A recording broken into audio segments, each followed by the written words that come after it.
Okay, everyone, so this is a quick insight into what you need to do. So just to bring you up to speed, these are the things that you should have covered by now.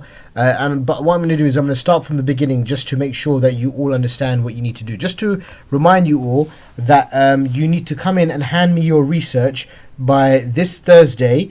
Thursday the 22nd, so that I can double check this for you and make sure that you know what you need to do and what you need to include ready for Monday's assessment. So here we go. Now we've covered the competitors part.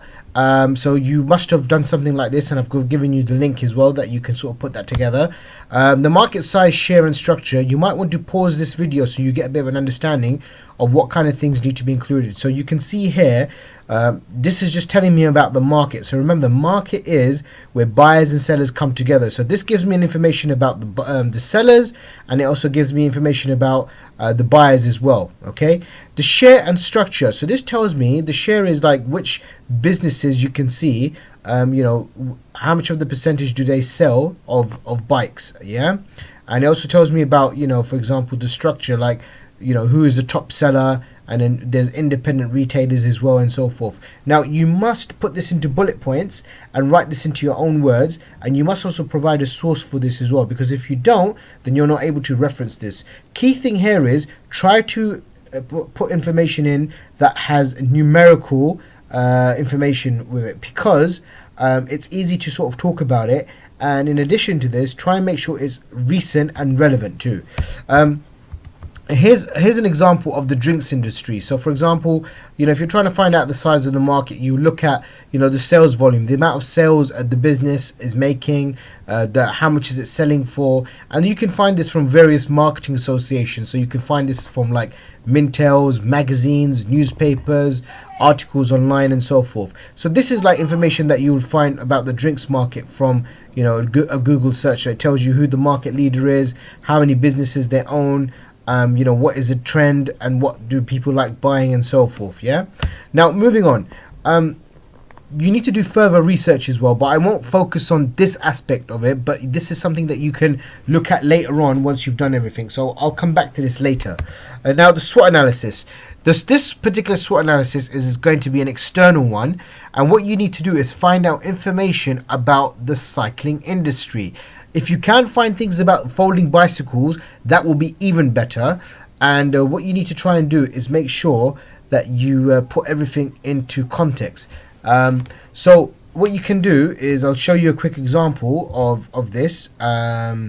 So this was the research. This is the work that I gave you yesterday to do.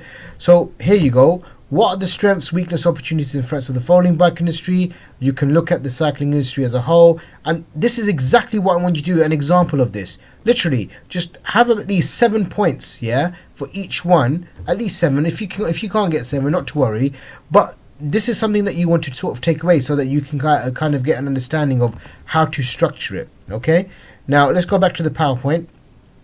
The pestle analysis. I'm going to spend a bit of time on this. Okay. The pestle analysis you can include into your research. Now, what I don't want you to do is have, like, you know, outwardly, you know, big points explaining everything. But these are some pointers that you can use. So, for example, political. What are the views of the government on people riding bikes? You can easily do a Google search and write down government and cycles and see what comes up. Don't forget about Boris Johnson. When he was London mayor, he introduced the bike, which was initially sponsored by Barclays, and now it's sponsored by Santander. So those are the bikes that people ride in the, you know, in inner cities. And then investment in cycle lanes. You can also see that the government is now contributing towards the infrastructure by putting cycling lanes on, you know, on the roads. Now, how does this impact us from an economic perspective? You know, does the sale of bikes support the UK economy? Of course it does. It contributes towards the GDP. So you can also talk about the fact that cycling sales has gone up or it's gone down. Are we importing more bikes? Are we exporting more bikes? You need to find this out from your research. Social, who is the product being aimed at? So, you know, the cycles, who are they aimed at? Essentially, people can ride by themselves or they can ride in groups.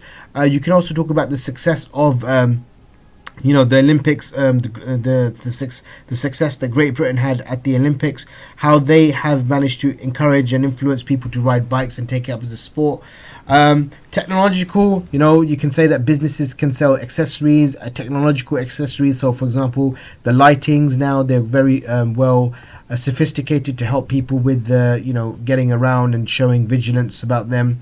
Are there any laws and regulations around riding bikes? So are there any laws to protect cyclists? Do cyclists need to stop at a red light? These are things that you need to look into. And the environment. This is quite self-explanatory because you need to talk about how cycling contributes towards the goodness of the environment. It lowers the CO2 emissions. The more people who cycle, that means they won't be driving as many cars. Then you've got this part, which is the primary research. You all need to include some primary research into your research. All I want you to do is write down 4 to 5 questions where you can ask people. Now, these questions need to be relevant to the cycling industry. So, for example, how old are you? Do you ride a bike? Would you be interested in riding a folding bicycle? The top selling folding bike costs £799. Will you be willing to spend this money? So the reason why I say how old, why I've asked her how old are you, I'm going to assume that you're going to ask 15 people how old they are. You're going to get 5 people going to tell you where between the ages of 12 to 18. You're going to ask 5 people who are aged between 19 to 31, and then you're going to have another category of 5 people who are aged between 32 and 42. Now, do you ride a bike? They may all say yes. Would you be interested in riding a folding bicycle? What you need to sort of say in your research here is that the people who are aged between 19 to 31 are interested in riding a folding bicycle. Why? Because these are the people who are working, they want to commute, they want to get around easily, they want to be able to fold a bike and put it away without having to worry about, taking it in and out, and it's causing difficulty as space is a problem. Now, the top selling folding bike costs £799. Someone who's aged between 12 to 18 might not be able to pay that much for it because they may be a student, well, they are a student, they're not working, they're not independent, and so forth. Whereas somebody who's older than them, like somebody who's like 19 to 31, may be single, may be able to afford the bike because they're working, they're affluent, and so forth. Whereas somebody who's 32 and upwards might have to reconsider because they might have a family, so they don't want to spend £800 on a bike.